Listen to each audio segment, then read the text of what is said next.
Welcome to the Open Mic Podcast Show with Mike Midgley.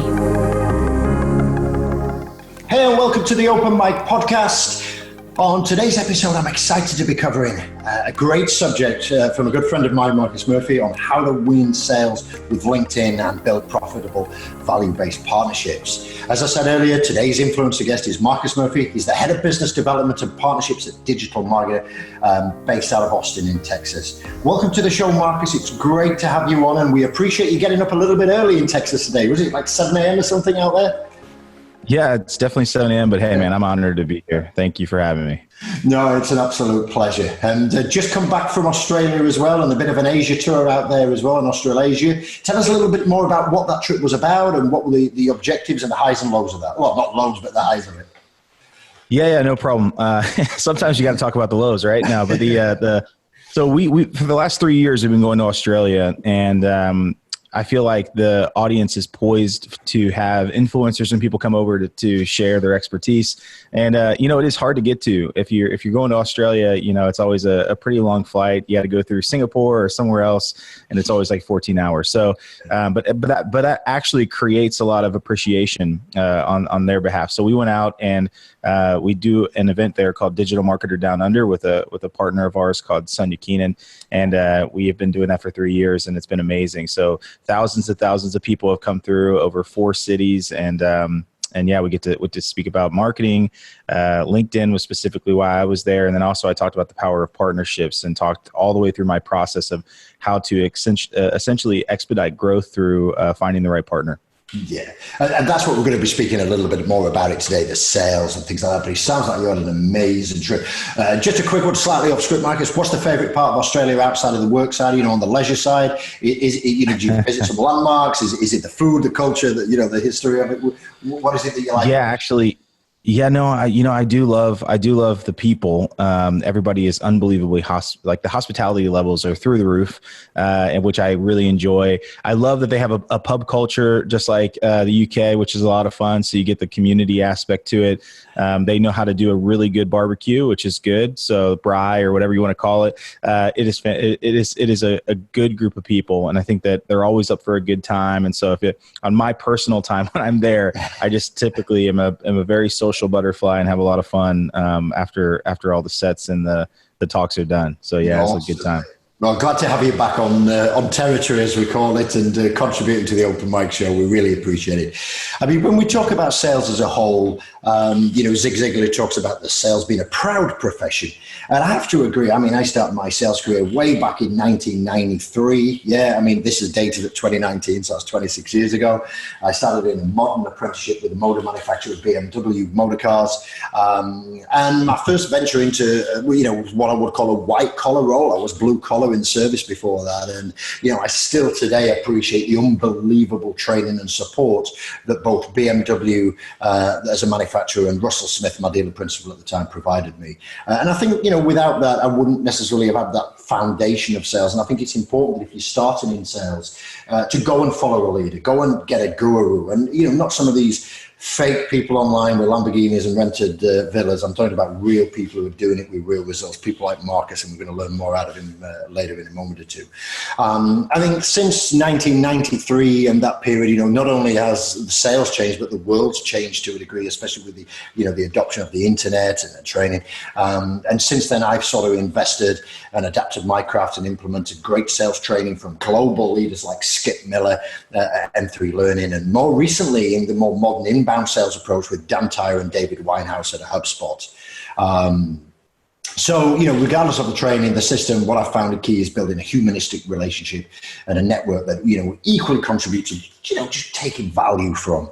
I love the work that Marcus and the DM team are doing. I got involved with digital marketing, I think 2012 or 2013, when I bought, a series of courses and followed and worked with them, over the last 6 or 7 years, and they're doing an amazing job.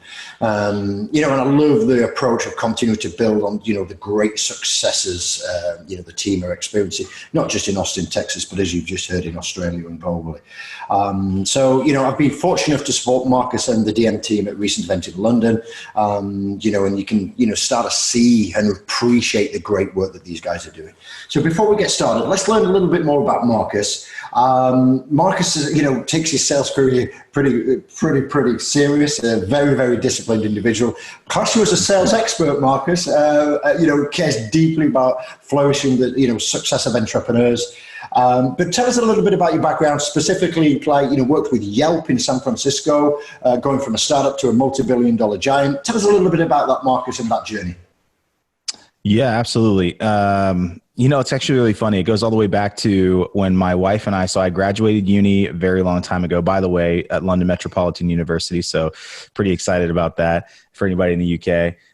Came back to the States and I didn't really have a job. So I started kind of working, as they say, you kind of work from your parents' couch for a little while.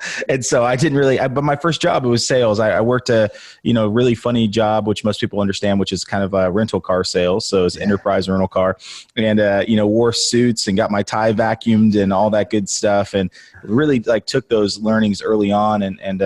When my wife and I got married, we started a company. So we actually owned a company for 7 years, started from the ground up, employees, the whole bit. So I really understand that entrepreneurial journey, which is something that I think is invaluable for salespeople in the beginning is, until you've gone out and really understand what it's like to own a business and wear a bunch of hats, it's really hard to be empathetic with the people that you're selling to. And so for me, I always had a leg up. And my wife she was like, hey, I want to start a family and I don't want to do this thing. I don't want to travel all over the world anymore. So you need to go get a job. And I was like, okay, great. So I found this small startup called Yelp. And at the time it was a small startup. It was about, a couple hundred people. And I remember thinking to myself, wow, this has a really good shot at being something big. And when I was there, I kind of started out on the sales side, worked my way through account management, worked my way through national account management, and then got into national sales training, which was something that I loved, and worked there for a while. And when I left, it was a $3 billion company.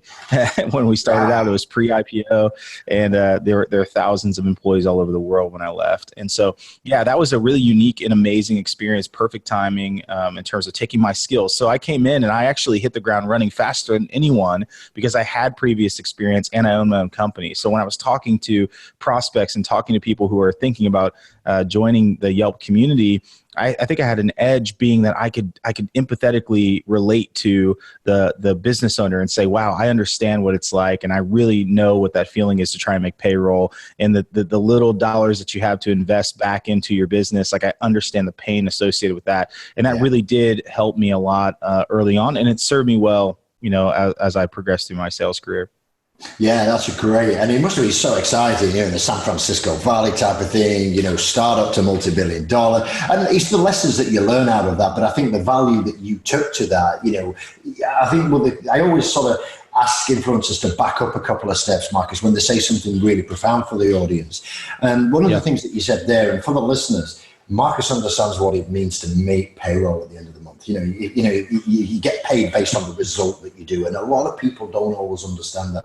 If you're an entrepreneur out there at the moment, you're counting the days down and you're pushing payroll from the 25th to the 28th to the 31st, because you've got to make it. That's a pressure in itself. And, working under those sort of environment, those cultures, a lot to add to that. So that's awesome. Tell us a little bit about, as you moved on, obviously, you worked with obviously Fusionsoft, something we know well. We were partners there for many years before HubSpot, now obviously on the LinkedIn Sales Advisory Board. So just tell us about the Fusionsoft journey and how you maybe got started with LinkedIn a little bit and eventually ended up on the board. Yeah, so that's a great story. Actually, I left Yelp. It was painful the day that I left Yelp, but I remember kind of hitting a ceiling. And if any person here is thinking about, man, when do I leave my career? That could be a whole podcast within itself. Just like, when do I make this leap of faith and go out and do something? Well, I hit a ceiling and I felt like I didn't know where else I could go in the organization. And I really wanted a new challenge. And I had a friend of mine who said, hey, I'm a part of this small startup called Infusionsoft in the desert in Phoenix. And he really seemed to enjoy it. He loved it. In fact, the culture was so different and the mission was different and the executive team was different. And he just went on and on about what it was like to work there. And so when I came over to the company, I was probably in that 400 person kind of range in terms of being a part of the program, but we are really building out this partner program, this idea of partnership and bringing on agencies who could take a mission further. And ultimately, it was another channel for revenue for the company. But yeah, that was a really cool, I actually came into that and I realized that sales had to be different. Yeah. And what I mean by that is what was working at Yelp, what had worked for me, when I owned my own company and when I worked for enterprise and when I worked at, as a recruiter at a university, all of those tactics that I had learned really were kind of thrown out the window. The foundation was there, but what I realized is that sales in the partnership world was highly relational. And so I started to use new tactics. I started to think to myself, wow, well, if I have a pipeline of all these different agencies and people who are all busy, how do I get in front of them? How do I hold their attention? And I realized quickly that what I needed to do was create content. So I created a weekly newsletter, Mike, which was pretty interesting. And I'm not a poet. Okay. So I had no background in creating this type of content, but I did it anyway. And I put my newsletter together and I really nurtured that environment. And out of that, I actually ended up kind of basically stumbling into LinkedIn because I realized that, wow, people were connecting on there. People were connecting with me. And then I also realized that once they turned on the content faucet, once they created an opportunity, once they acquired Pulse, there was an opportunity and an outlet there for me that I was already doing in my newsletter, but I realized that I could go ahead and put it on this online platform and get a broader reach. And that's how I started to connect with prospective partners and people and really built out that channel was through great content on this platform and being very intentional about my connection. Now, I'll tell you, I did write an article in 2016, which was basically I think it was my hate letter to salespeople, by the way. It was basically, I was sitting on an airplane on a tarmac getting ready to take off to San Francisco for a sales meeting. And I was in a seat behind, it was very early in the morning. And I was sitting behind two gentlemen who were in the front. One was in the middle seat, one was on the window. And the one in the middle seat looked to the gentleman on the window and he asked one question. And this is before we ever took off, 4-hour journey, right? And he looked at him and he said, what would happen if the plane went down? That was his question to the guy in the window. And I sat there and I paused and I said, this is not happening. And I don't know if you're like me, Mike, but I have second person embarrassment. So anything that's terrible that's happening, I just kind of want to go in the corner and die. But so I'm watching it. And what it was is the middle seat was a life insurance salesman. And he was selling the captive audience that he had in the window seat before we ever took off. So I'm upset. And so I opened my computer and I start writing this article, which is basically was called Why Cold Calling is Dead and Jeff Weiner is My Hero. And Jeff Weiner is the CEO of LinkedIn. And I wrote this article just out of pure frustration and I hit send and I closed it and 4-hour journey later, right? I landed in San Francisco and I opened my computer. I got online and 43,000 views on this article, amazing. Shared 800 times all over the world. All these people, so many comments of people who were just upset with me or agreed with me. And it was kind of this really cool split.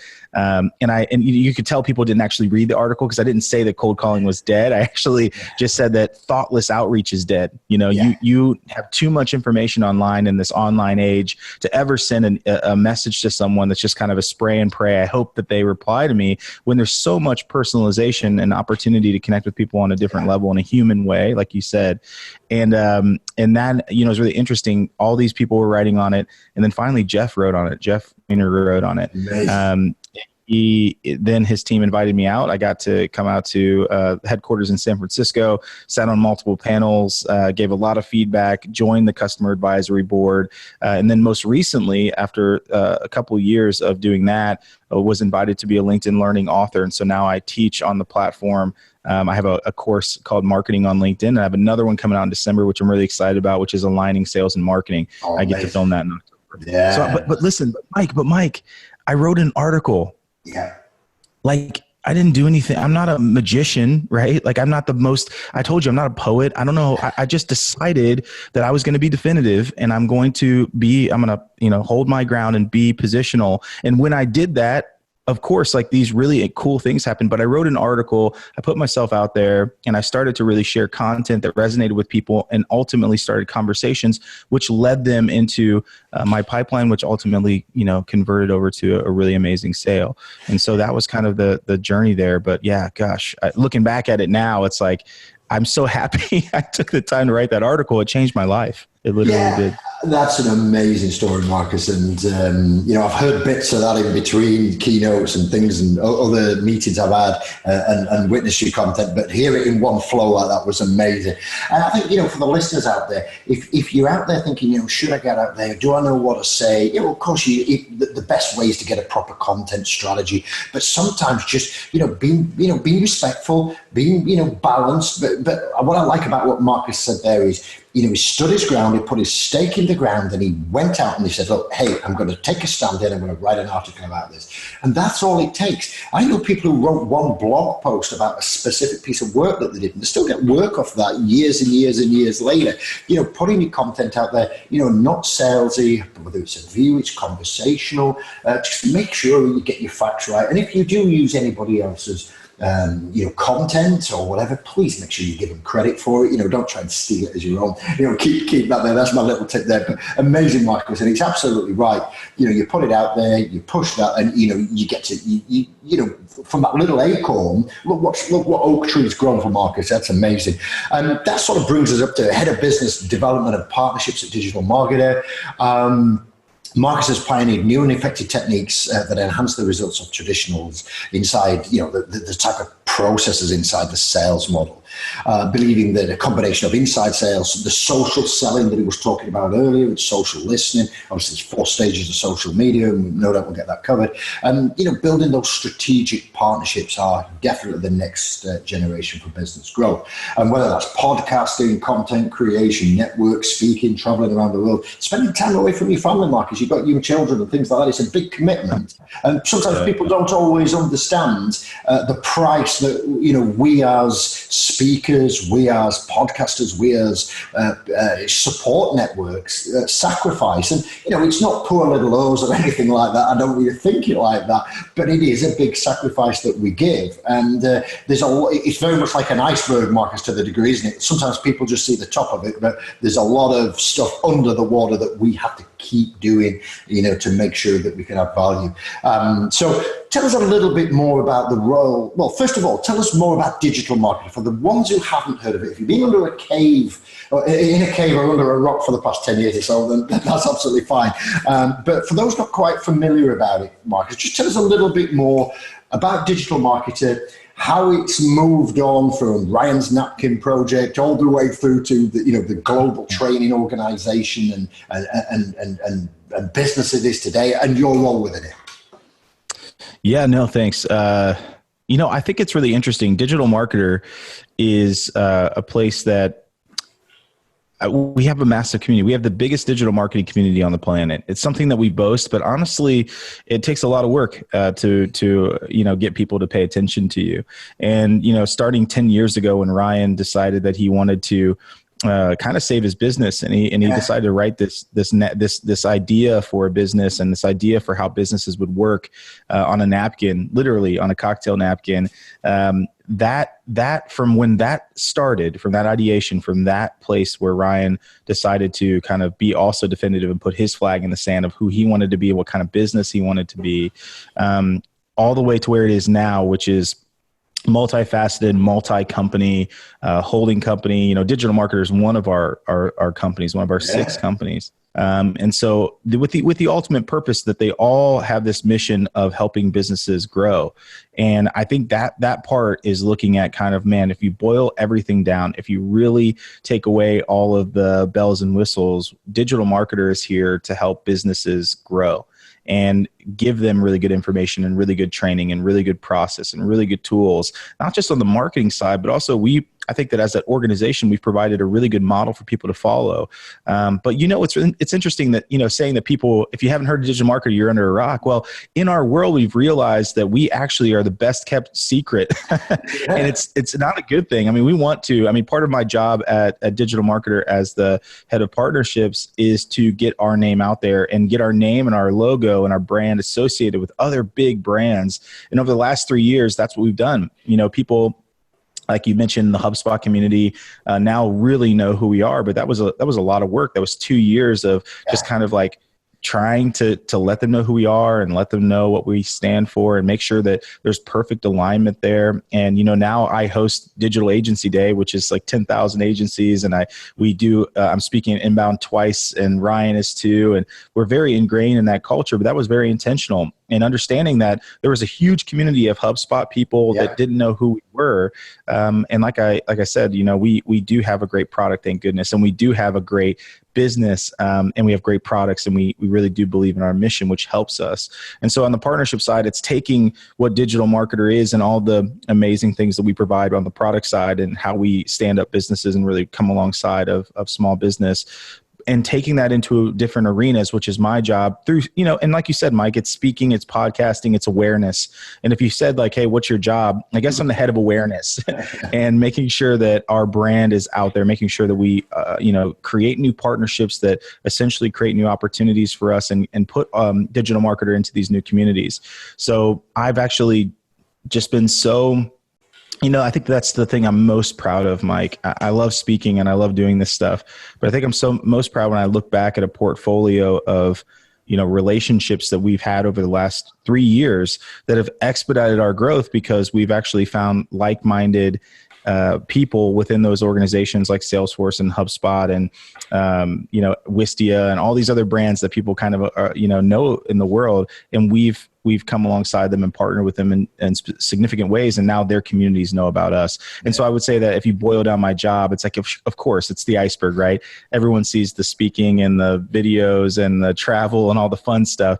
The stuff that's under the surface is my job, my day-to-day. It's me following up and being consistent. And sometimes it takes years. People see Ryan Dice on Tony Robbins' stage, or they see him on Grant Cardone's stage, and it's 30,000 people and all this great stuff. Well, great. That didn't just happen. Like that wasn't accidental. That was the underwater iceberg that no one sees, which is the monotonous years of accumulation, isn't it? And hard work.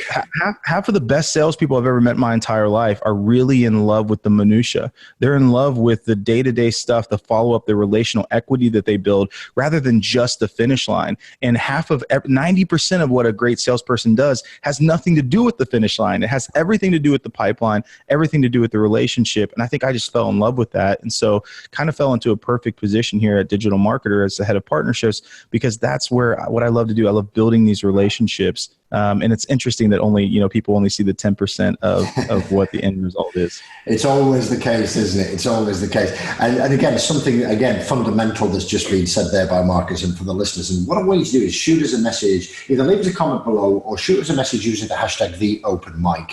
Marcus used the phraseology relationship equity. I'd love to know what that means to you, because it is such a great statement, relationship equity.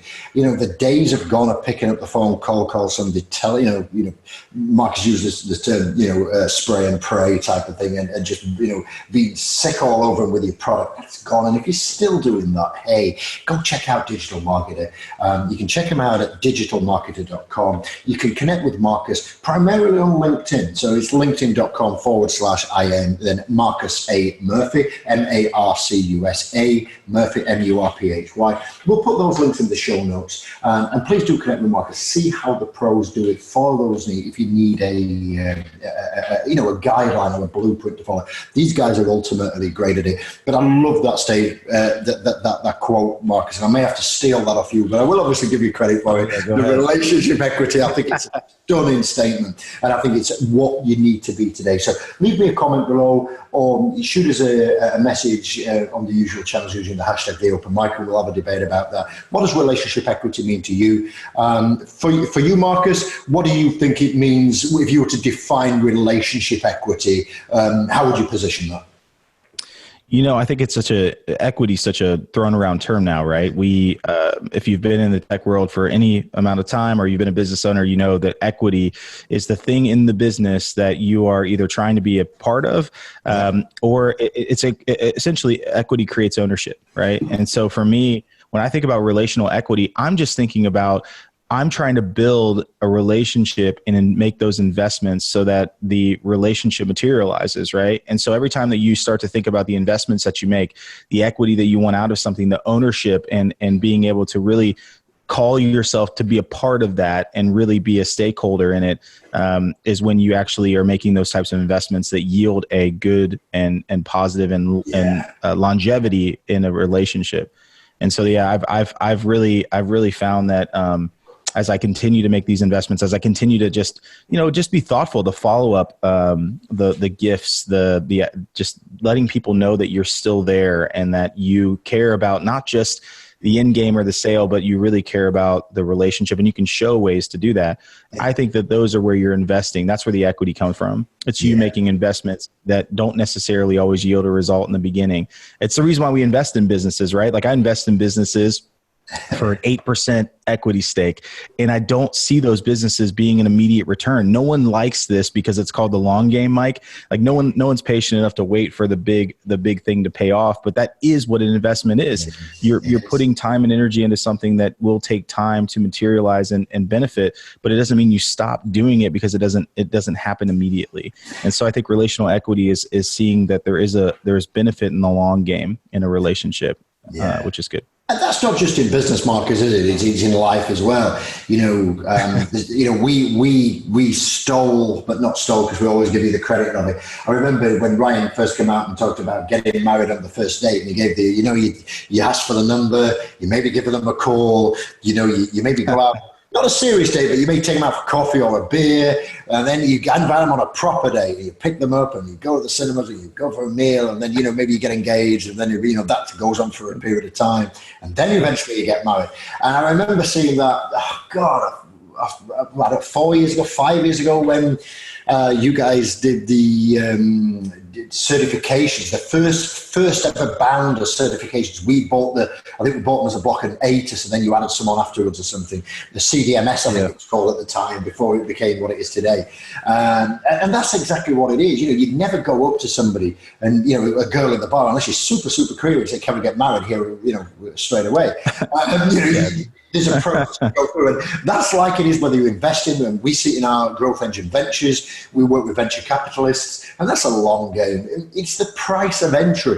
If you're going to walk through that door, you can't walk through a VC deal and expect that to close this week. It's months. And sometimes it can even be longer than that. And it's exactly the same what Marcus is saying. So equity, something that is tangible, something that is ownership, and something that you're looking to grow. And it's all about people. It's all about relationships. And, there's an old saying, isn't it, Marcus? I'm not sure who's ever credited with this, but, people buy from people. It's just simple. Yeah.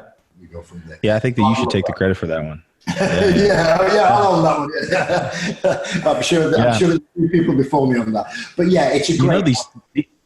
These dating analogies really came from, it's a great way to think about business, because just like, relational intimacy is built, because that's what Ryan talks about. Basically, like there are 12 steps to intimacy. That was a study from a guy named Desmond Morris, who basically kind of said, hey, how do you go from just seeing somebody all the way to, the ultimate physical intimacy with someone, right? And that is a fascinating way to look at it, because there's also business intimacy, because ultimately those are translatable, steps. And if you really think there are 12 steps, then there better be more steps in business, and there better be a kind of a clear path to do it. Ryan actually came out with, I don't know if you've ever seen this, Mike, but it's called the customer value journey. Yes, and the customer value journey, when I think of equity and I think of relational equity, I look at that as a roadmap to kind of the way that we've done things here at Digital Marketer.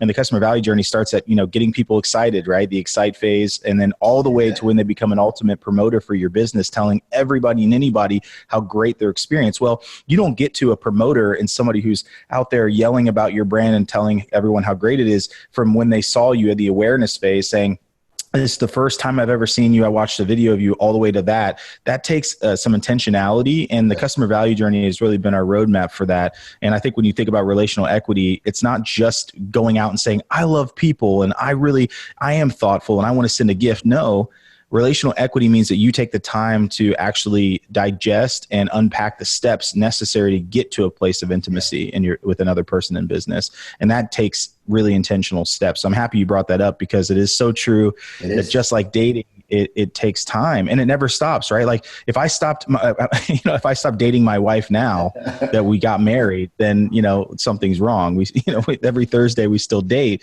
because it doesn't just stop past closing the deal. And I think that's really important. So yeah, I love you brought that up. And I would say that, the resource that I would throw out there, and maybe to everyone, if they can look it up, is the customer value journey is something that we would really articulate relational equity well. Yeah, that's great. And you can head over to digitalmarketer.com. You can, I'm sure there'll be a cheat sheet or a download on that. And what we'll do, we'll pull that out, that link, and we'll drop that in the show notes. So if you want to download that, the guys at DM do like a little sort of download, and it's like a map, and it goes across and open across and around, and it shows you all the full purpose there, the CVJ, which is the customer value journey, which is awesome. Somebody we both know, Mark, is the guy called Brad Martineau over at 6 Division, which is in Arizona as well. And what Brad also talks about, Marcus referenced there about it's intentional. It has to be unpacked.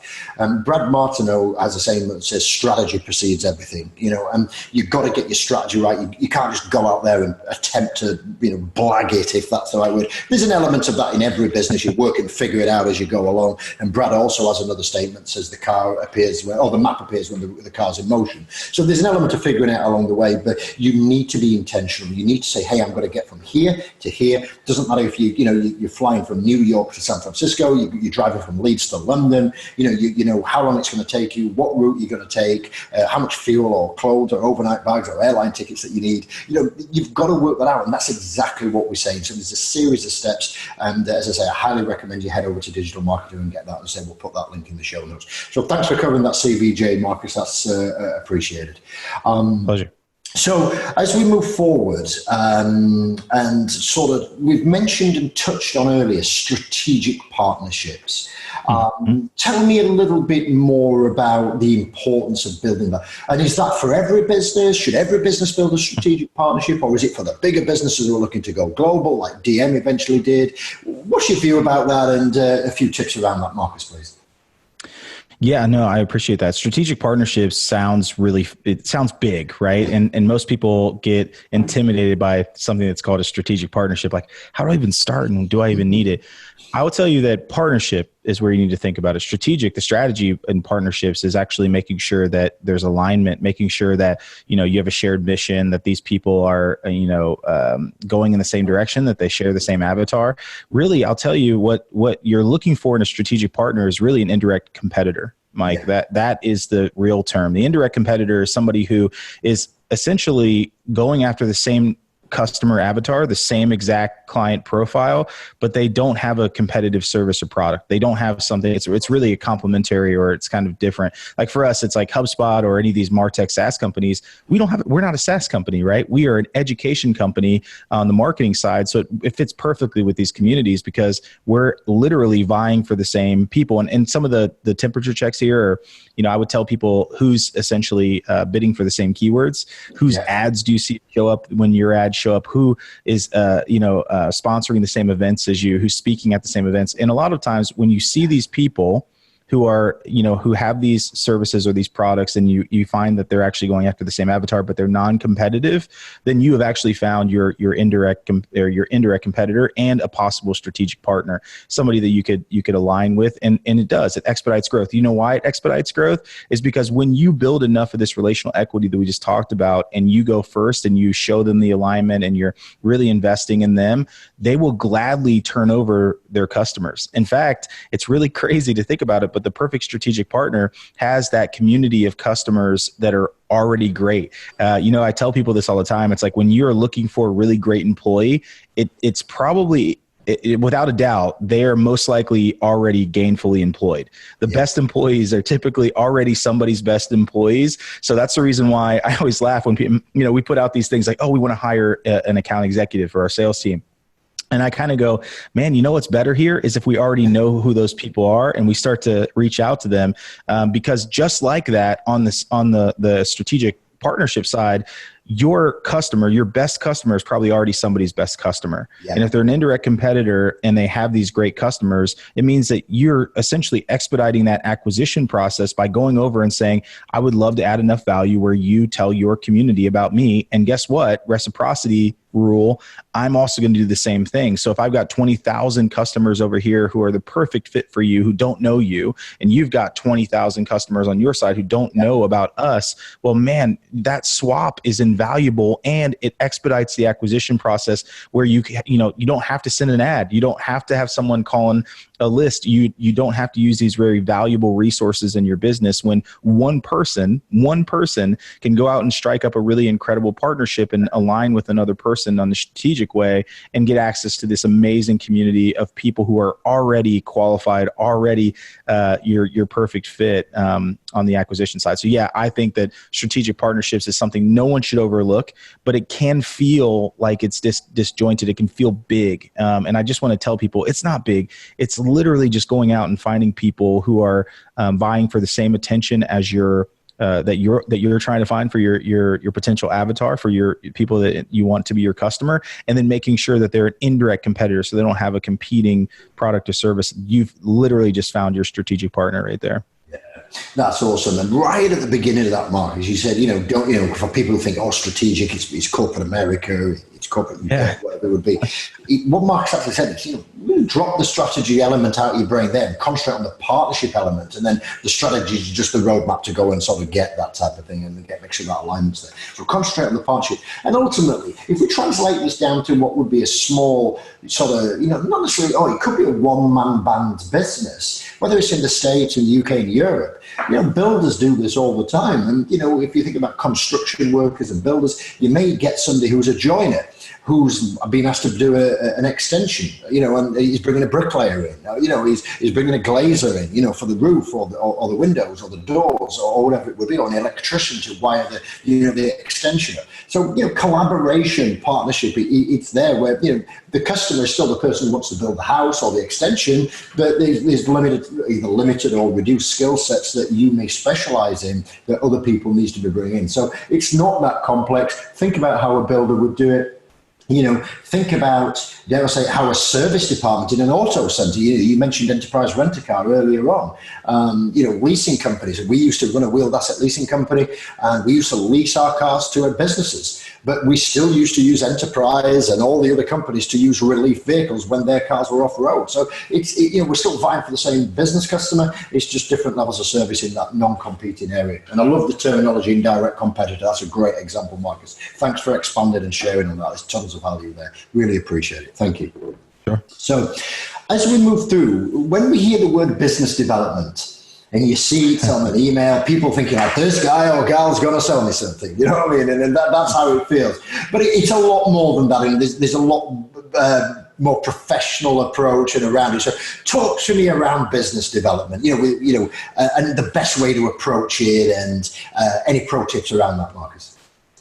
Yeah, business development has a few different meanings. When you see the person in your inbox that says that they're a business development representative, they're actually an entry-level salesperson who is there to book meetings for more advanced sales folks. So just to kind of tell you, there's a difference. When someone says that they're the head of business development or you see a director of business development, what they're tasked with is to essentially find business opportunities and find other companies who align and there's a bunch of different facets of business development. The reason why I'm laughing is because business development has a stigma associated with it. Most business development people I have met in my career are literally just shake and howdy people. And what I mean by that is, that's a very American term, but the shake and howdy part is they're really good at relational part, but they don't know how to be transactional. Yeah. So there's this big chasm between relationship and transaction. And they're really good at building a lot of these relationships. They're really good about spending your money and going to dinners and playing golf, but nothing ever really materializes. That's the stigma. And most people don't have the time and energy and effort to want to put business development on on what they're currently doing, because they see that. That's what it comes with. It comes with the same stigmas of salespeople, that, hey, you know what, we're going to just invest a lot of money, and at some point, these people, all these relationships are going to pay off, and it's going to be fine. Well, no. That's the reason why the way that we've always looked at business development is that you start out with small transactional wins. Yeah. Like every great relationship. And I'll tell you, Mike, some of the greatest relationships in my life are people that I've won with. Like if you think about teams you've been on, if you think about sports you've been on, you don't really fondly remember all those teams where you just lost every game. Like that's not the way it works. But if you start winning with people and you start realizing revenue, like some of my closest friends I've made the most money with, I just have, because we've spent a lot of time on the transactional side, which then became relational. And we didn't start too heavy on the relational side, where if we started to go, hey, we need to make money now, it wouldn't feel, for lack of a better word, icky. It wouldn't feel, disingenuous. And I think that's where business development has kind of lost a lot of its momentum with people, or they do see the other side of business development, which is people trying to sell you something in your inbox. The other side of business development and kind of that underbelly is that people just spend way too much time and money and energy just building all these relationships that never become transactional, which never help the business grow. And that's where kind of people get caught up. So I'm laughing a little bit and chuckling because I actually feel like if you don't have the process to start out with small transactional wins, starting out with a webinar, starting out with ways that are you can show value quickly in a relationship, but aren't big engagements, aren't big commitments. No one's talking about mergers and acquisitions. No one's talking about co-marketing deals. No one's talking about all these things that take a lot of heavy lifting in the organization. But really, you can start showing people a transactional win in their business, and showing that value early on is the opportunity for major relationships when you start putting your logo and their logo on something significant. So it does take some time. But yeah, business development is it can be very expensive, and it can go nowhere if you don't have a really good process. But I know in the DM family, we talk about tripwires, and maybe that's the older sort of value of it. But ultimately, it's about providing that value up front, making sure there's and transactions are not always money. It could just be a commitment of time, like Marcus mentioned there. We're going to sign up for a webinar and give you some value through there. And if that person can take that and implement that and make that happen and add some value, you've actually done them a favor, if that makes sense, Marcus, haven't you? Because you've positioned it, you've shown them some value that maybe they wouldn't have got or known about elsewhere just by doing that. So it doesn't always have to be that, but sure, the transactional side to build up into bigger sort of revenue opportunities and bigger opportunities. And it fits really well with our customer value journey as well. There's a section of the customer value journey that says convert, or you can look at it as convert or convert, right? And people will show you, and if you think about it, that customer value stage, for us, it was like, I don't know if you remember this, Mike, but we used to do $1 trial. Yeah, we used to do, you can check out all. Yeah, you can check out all of our stuff. It's just $1 on your credit card, and you can check it out. Now, what is significantly different about somebody who actually takes a free trial and somebody who gives you $1 is that they fundamentally change. Yeah, it's like when someone is a prospect and then they give you a little bit of money, they are no longer a prospect, they're a customer. And that small mental shift is actually a commitment. It's a small micro commitment on their side, but it changes fundamentally the way that you treat them, the way they treat you. And in the same regard, on the business development side, transactional with time or money, like you mentioned, is a really great way early on to show that kind of micro commitment, which, as we see, people start out giving us $1 trial, and now they're spending $10,000 a year being in our strategic partnership program, right? So that part of that agency program didn't start, no one just stumbled into $10,000 and gave it to us. They built that equity over time, and a lot of it started out with just a small micro commitment. And that's the same kind of way that business development works.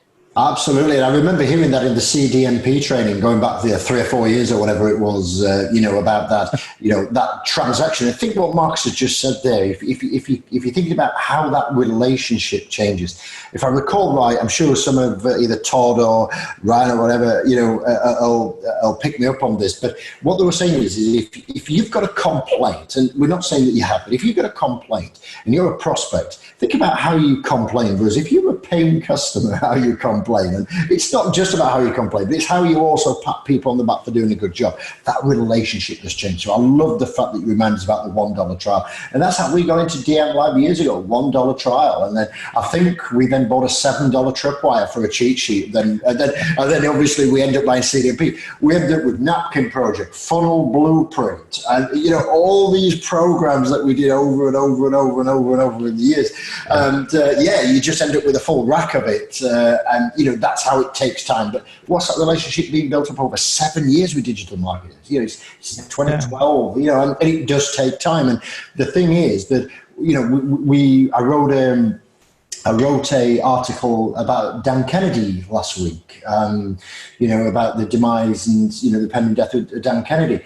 And I actually wrote a blog about it. It's awful. One of my heroes, learned a lot of direct response copywriting skills from Dan, member of GKIC in the circle for years and years and years and years, bought his magnetic marketing end of the 90s, beginning of the 2000s, all that type of stuff. And I actually took a photograph and put in the blog. We've got a specific shelf on our library and our resource center in our agency of all the GKIC material, from Lords of List Building to Funnel Blueprint, to Ninja Funnels. And, I look back and that was 18, 19 years but it pays dividends so many times. You just keep going back to it. And again, that's exactly all the stuff with DM. So it's crazy when, all this unfortunate stuff that's happened with Dan. And, obviously, I think it's really interesting to see all of the major players in the space putting up posts about how he's impacted them. And if you look at that is 15 years. Yeah. That is a consistent kind of investment into this community. And it wasn't just one thing. It was just so many of these things that have helped build businesses all along these stages, and such a testament to kind of, that value that Dan gave. So just, I'm with you. And I love that, by the way. I think having that carved out space is such an homage to him and as it should be. So really great. It is. And just from afar and reach wide. And this is just staying on the Dan Kennedy thing for a minute, Marcus, but it's relevant in your business, whether you're a mom and pop shop, you're in corporate America, whatever, it's relevant. And I wrote the article, I put it on LinkedIn, I put it on my blog as well. I got a guy from Nigeria who said, Mike, great article, great tribute, put a comment on LinkedIn. He's talking about what Dan Kennedy did for him. And, this is a guy in Nigeria. And, we're not suggesting that that's any different to being mainstream Europe or USA, but that shows the far and reach. So, Dan Kennedy wasn't just an institution in the States. He was a global, player. And, I think there's another comment on the article I wrote, Marcus, that I think it's a guy called Brian or somebody who said, I don't think Dan actually knew the impact and reach he had so far and wide. And he did, because, and like I put in my article, his stuff was just that good that, your 100x return off every investment that you made out of it. And, but that took years and years and years. And it's funny enough, because when I first received the Dan Kennedy stuff and this whole relationship base, Marcus, I actually thought it was a scam. Right, because and go over to blog.thesuccessor.io as listeners. Go and read the blog, and you'll read the full article. But you've got to date this, guys. This is 1999, so pre-mainstream internet. You've got to understand that. And here in the UK, for us to get a stuff, we'd either see an email or we'd get some form of direct mail, and we'd have to put a check in the post or openly put a credit card on a fax, and it's whizzing through the air and comes out on a piece of thermal paper at the other end. They're totally unsecure, hoping that the box of goodies is going to turn up 4 or 5 weeks later, all the way from America. And of course, magnetic marketing did turn up, and then I thought, this isn't a scam, and then I got into it. But that time, how Dan was, fax machine with credit cards and checking that way. Yeah, and but it felt like a scam at the time, and being distanced from the in the UK, and we were if anybody's being honest, the UK is a little bit behind the States for new ideas and things like that when it comes to this type of stuff. But that relationship, and just from that, I took a punt. I put my $195 check in. I went to the post office, got a postal order, changed it over, bang, away we went. And then, of course, we've got course after course after course after course after course. Right. And you build that relationship. So that's another testimony, just as a simple idea. And the DM family is exactly the same. The content is, astonishing. So go head over to digitalmarketers.com and check that out. But thanks for sharing about that and clarifying that business development part, Marcus. I appreciate it. Yeah, no problem. So when we talk about conversational content, what do we mean, and how do people get started with that? Yeah, you just mentioned how much content and how that played, obviously from Dan and from everybody else. It's a little bit of micro commitments along the way. And a lot of that's done through really great content. What I realized is that conversational content is key, not just on the LinkedIn site, but everywhere.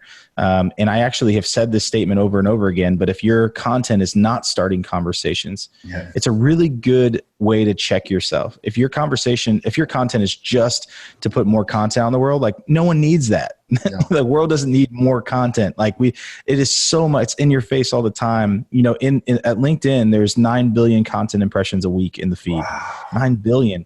And I always sit around and I tell people that is actually being driven by about 3 million people on the site. Yeah. So if you look at the fact that it's being driven by 3 million people, that means about 1% of the population. It's 468 million content impressions a year, or billion, if you want to look at it. 468 billion a year. And I kind of sit around and I go, all right, well, with all that content, what is going to make people stand out? What is going to make it memorable? And how do I catch people's attention when there's that much content just on one site alone of only 600 million people? Yeah. Well, the way that I've done it is I've actually created content that it will elicit a conversation. Yeah. And people want that. People like my summary. If you go to my page on my LinkedIn page and you look at my summary, it's not a bullet point. It's not my CV, right? It is an opportunity. It's stories. It's me talking about what I'm passionate about. It's stating my mission. It's inserting my humor. You can see that it talks about, I didn't actually want to be a salesperson. I didn't ask for it for Christmas. I didn't have like a sales kit when I was dressed up as a Halloween, outfit. I actually was kind of just falling into something because I was so relational and just figured that out. But the idea behind it is Mike, with that summary, I get probably 5 to 6 messages every single week from people just saying, hey, I read your summary and I love it. Like, how do we work together? What can we do together? I'm in that same boat. And what it did was really good content can be measured, not by reach, but by impact. And you can see that in the conversations that are started from it.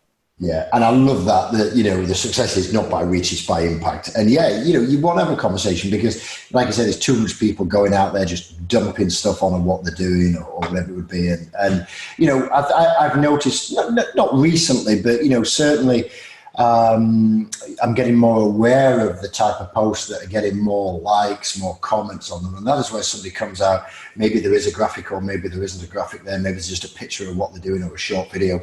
We met Dennis, didn't we? Dennis Yu down in London in June, and he'd got his 60-second sort of videos. But what I love about, and I don't know what, Dennis has just gone on some sort of rampage, awesome rampage, by the way, about the way he's gone out.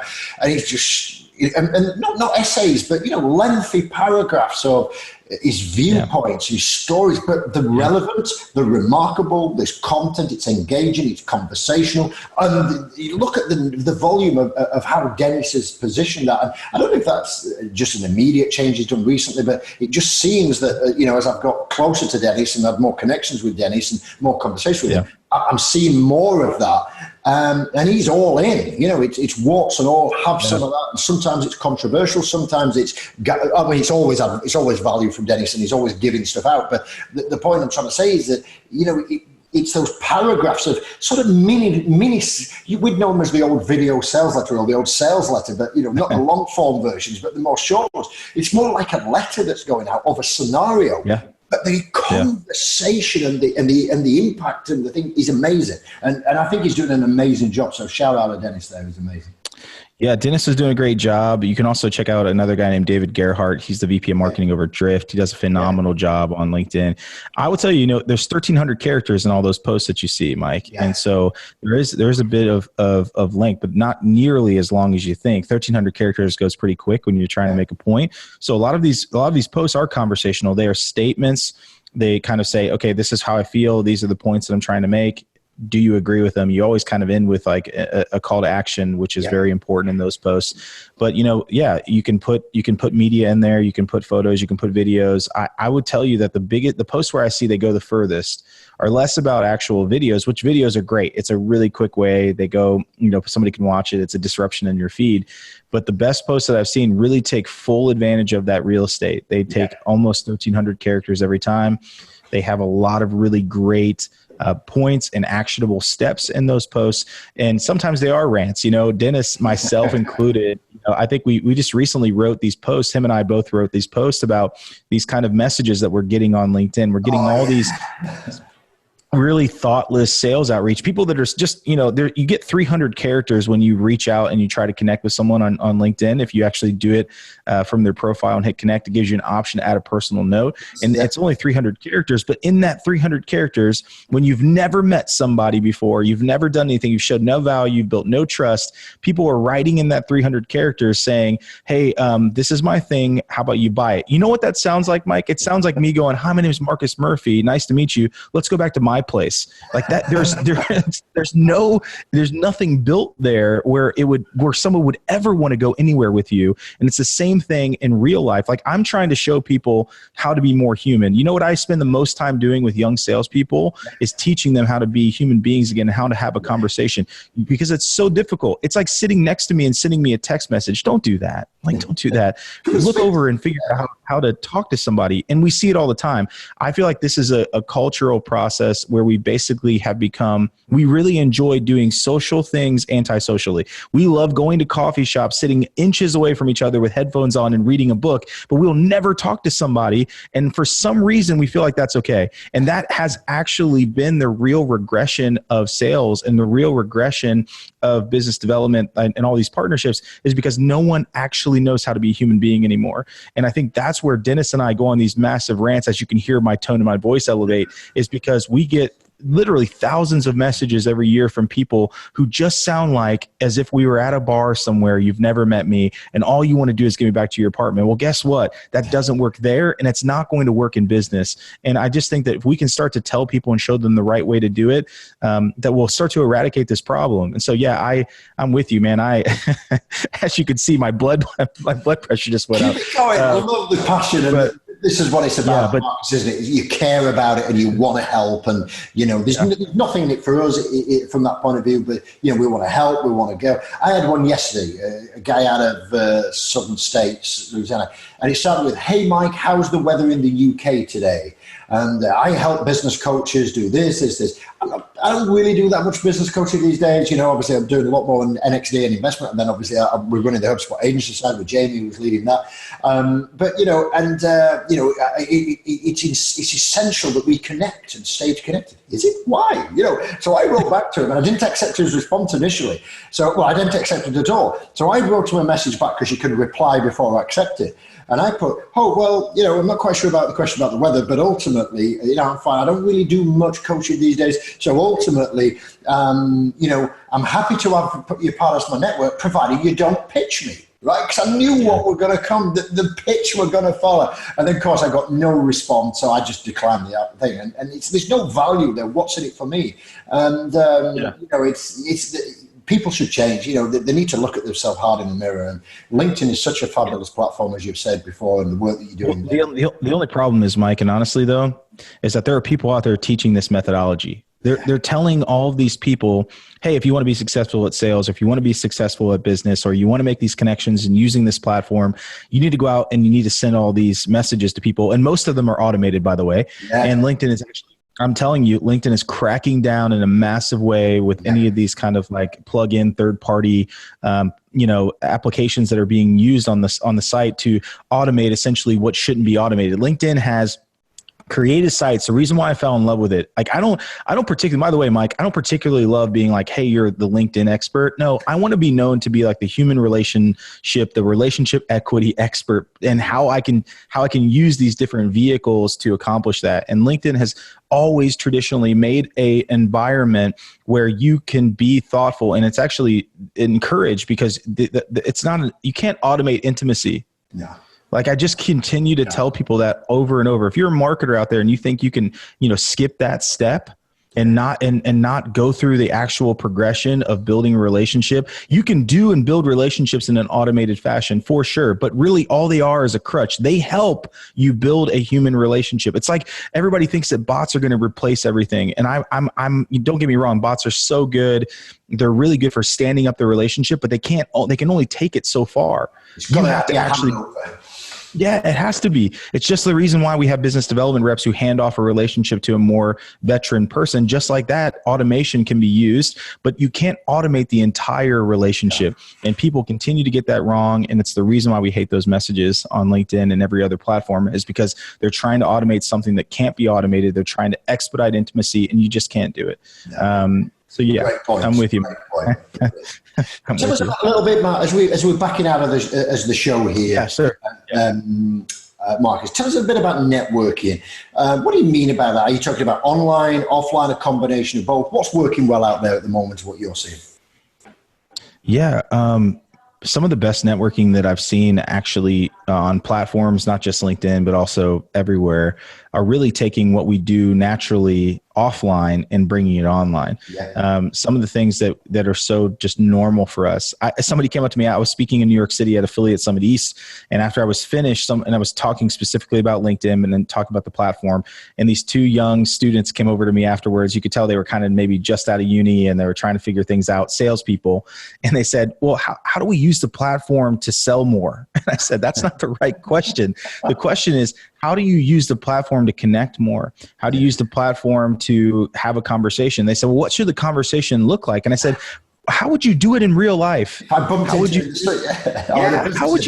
walk up to someone in a room and be able to strike up a conversation? And you know, the crazy part, Mike, is that no one knows how to do that anymore. No one knows how to start a conversation from scratch. And I'll tell you, the best thing that I can tell you, if you're looking to network, you add value first. Yeah. You go first. Yeah. You listen more than you talk. Just like the old staples of networking, those work really well online as well. And I tell, one of the things I love to teach, especially when I was a salesperson, when I was first starting out, what really worked for me was understanding that I needed to gain permission for the sale. I needed to add enough value and listen enough and add enough value where it wasn't about me and it was all about them, and the conversation needed to be them centric. And when it became that way and I've added enough value, then and only then did I earn the permission to add something. Yeah, love it. And I think that's where so networking to me is adding enough value where someone would find your time valuable enough where they would invest in you and also give you the time because they see that you're valuable. And the only way you build value is actually taking those old school offline networking tactics and putting them in an online environment where you're adding value first, you're listening more than you talk, and you give people the opportunity to trust you enough that they want to give you more of their time. I'd use that same tactic when I start reaching out and connecting with people on LinkedIn. And I'll tell you this, Mike, this is something interesting. Someone always asks me, should I accept everybody and every invitation I get on LinkedIn? I don't think you do that in real life. So I don't think you should do it online. And I really believe that we should start looking at the people we're connected to, because if you really are a proximity principle here, if you really are a sum of those people that you're connected to, then you should start to be really careful about who that is. That's great. Love it. And old-fashioned never goes out of style, does it, when it comes to the traditional steps and the fundamental? They're there for a reason. They're like the pillars of communication, relationship. And I love the statement about, how would you do it offline to the two kids in New York who come up to you and said, well, how would you do that? Well, how would you do it offline? That's a great way. And I just love how you simplified that down. That was fantastic. Thanks for sharing that. So last but not least, just give us your quick summary, Marcus, about sales, hiring, and development and process. And how do the entrepreneurs out there get hold of that and focus on that to get value in the business?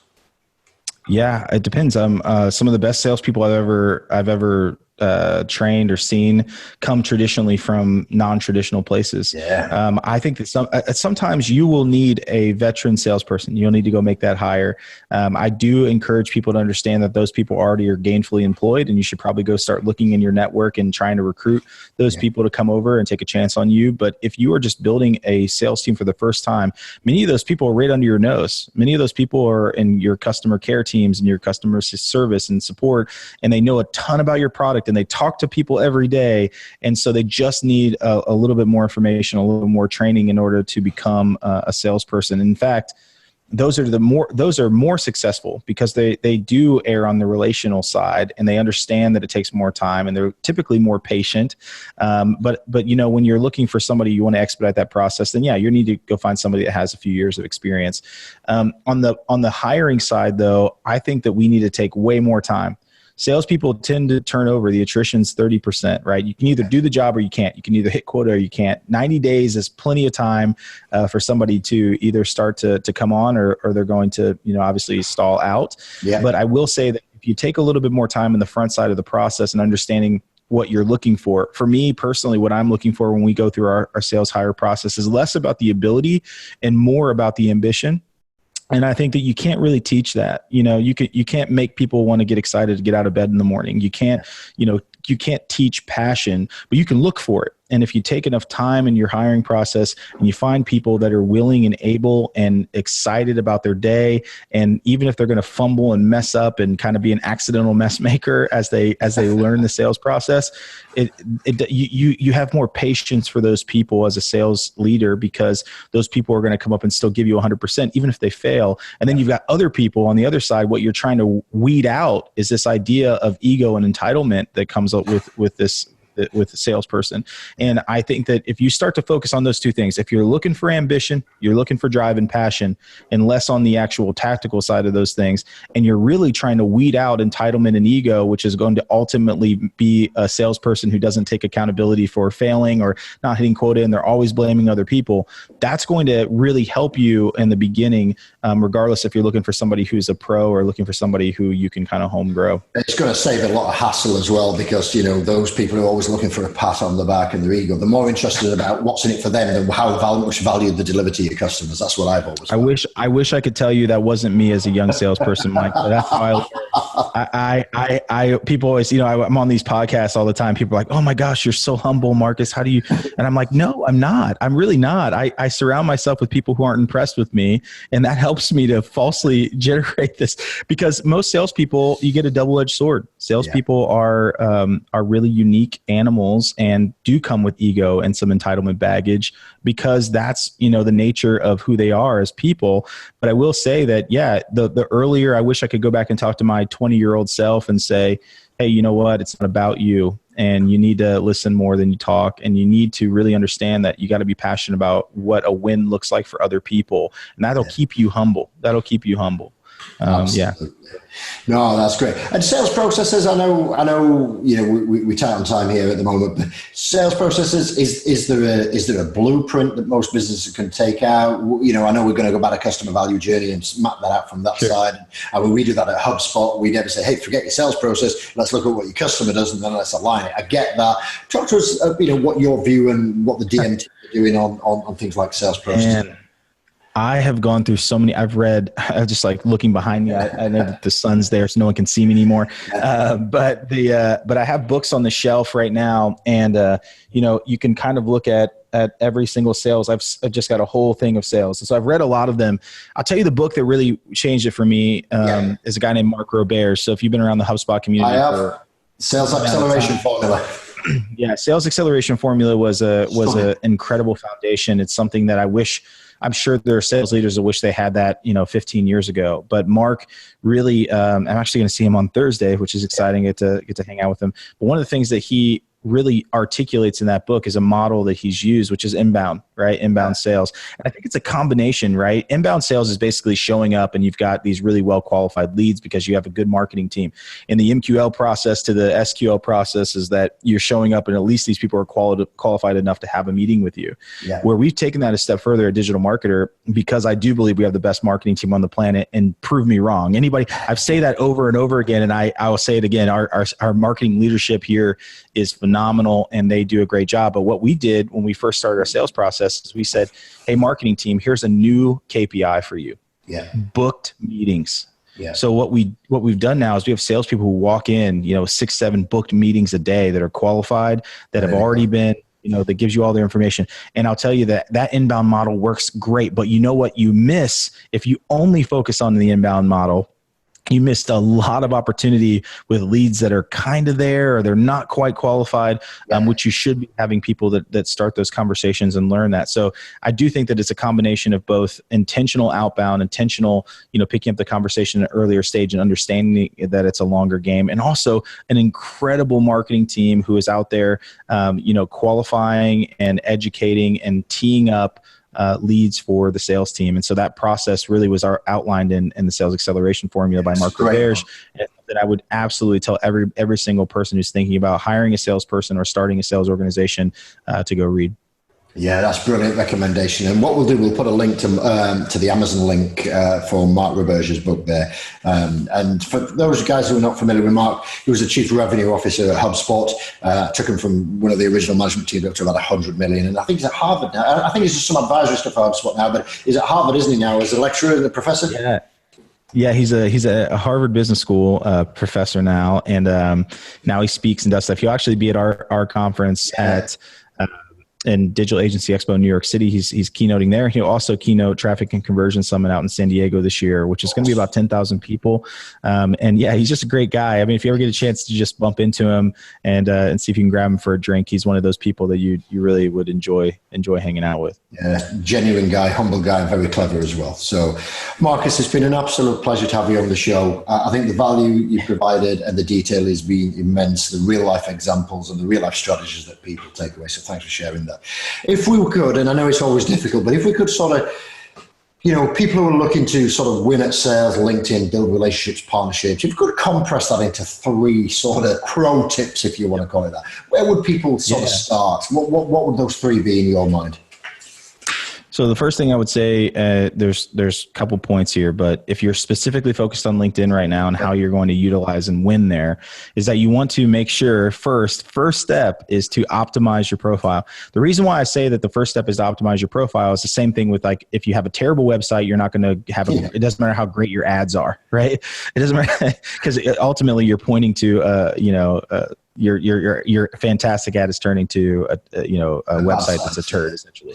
So what I always say with people is that if you have a really great profile, if you've optimized everything, if you go through and create a summary section and you create content that is conversational, that creates these conversations, that's probably the big takeaway from this, is optimize your profile and make sure that when people want to start a conversation with you, and then utilize that platform to put content out in the world that does create conversations. And the key there is that if you are not creating content that starts conversations, then it's really just an extra bunch of noise, and there's already enough of that in the world. That's my first one. The second thing is that I think business relationships, business strategic partnerships, business development kind of all hinge on the ability to care and really focus on relational equity. What are you investing in other people's businesses? What are you investing in other people's lives? And understanding that it kind of goes value first. Value first is where you really need to start focusing on. And if you understand that, and you understand that they don't have competitive products and services, that you are creating an indirect competitor. So strategic partnerships equals indirect competitors. That's where you probably need to live.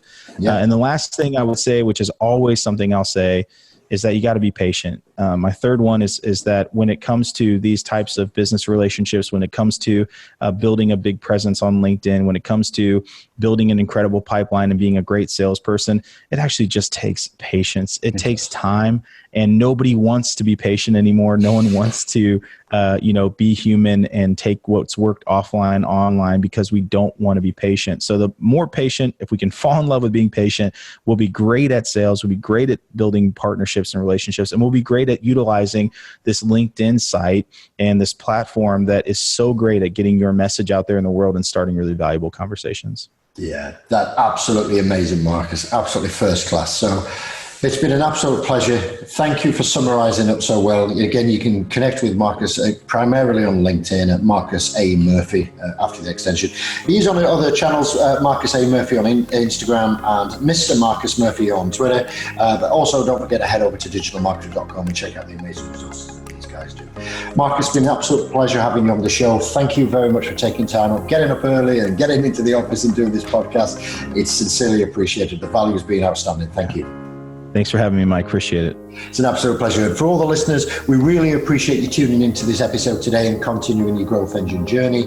As always, to get in the game, go do the hustle, go make it happen. And we're going to catch up with you on another Open Mic podcast real soon.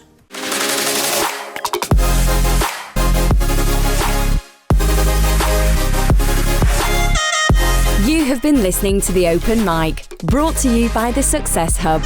To find out more and to get the resources we have mentioned in this podcast episode, simply visit blog.thesuccesshub.io and view the podcast section. Thanks for listening, and we look forward to catching up with you in our next episode.